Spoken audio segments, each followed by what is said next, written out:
crime rate. Everybody likes to talk about the crime rate and want to attack some of the people who come and stuff and say, look at what those liberals are doing about the bond issue, etc.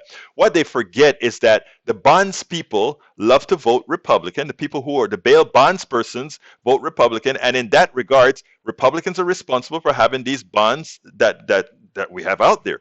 Don't dare believe that this is just a Democratic judge thing that releases people, because if you check the percentage of the people that are released who commit crimes, 2%.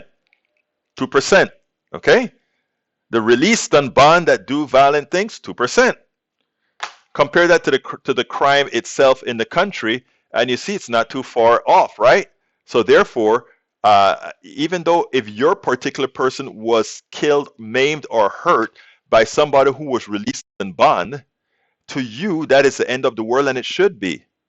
But it does, statistically, it is actually insignificant. That's a bad thing to say when it comes to humanity.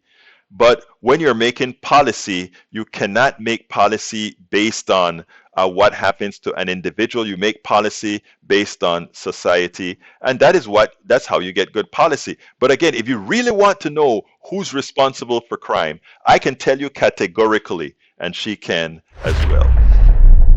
There's no question that crime has risen across the country since the pandemic began. There are a lot of important, nuanced, tough debates to be had about the reasons for that increase, which is clear. It's happening, and how to reverse it. And there are criminologists I respect and who support hiring more police. And there are other people I respect and who I read who think we should abolish prisons and police. There's a wide degree of debate. I am personally open to hearing. I wrote my second book, A Colony Nation, about these issues. But what Ted Cruz and his colleagues displayed today is not part of that debate. It's just sheer, disgusting, super predator, crack baby, Willie Horton-style fear-mongering. It is the latest step in the crazy backlash criminal justice politics straight out of the 80s and 90s that gave us the highest incarceration rate in the world, and that has regained so much steam on the right. I mean, look, this is not anything original. Ted Cruz is not coming up with anything original here. He's just using the oldest playbook imaginable because it works. But, this isn't about principle. It's not about principle at all. It's really just about political opportunity and the chance for Republicans to once again manipulate the conversation around crime and an increase in crime, or at least certain crimes in certain places, to make it seem as if Democrats are the ones causing that instead of Republicans. But make no mistake, the reason that crime has increased can be directly traced back to right-wing policies, not left-wing DAs.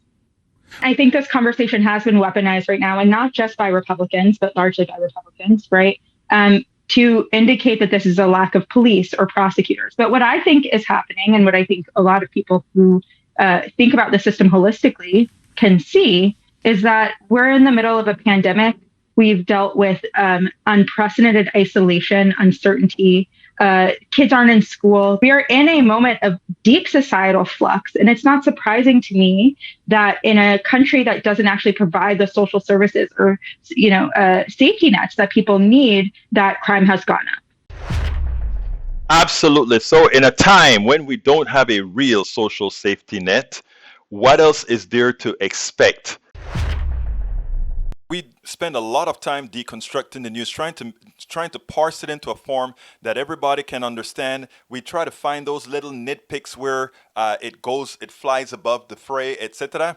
If you really like these videos that we do, I want to ask a big favor. Please go ahead. Number one, subscribe to our channel. And number two, please join if you can. Thank you so kindly for watching. Keep watching. Please remember to share. We must populate the entire internet with our progressive message, a message that we know is what most Americans say that they want. So help us, please join.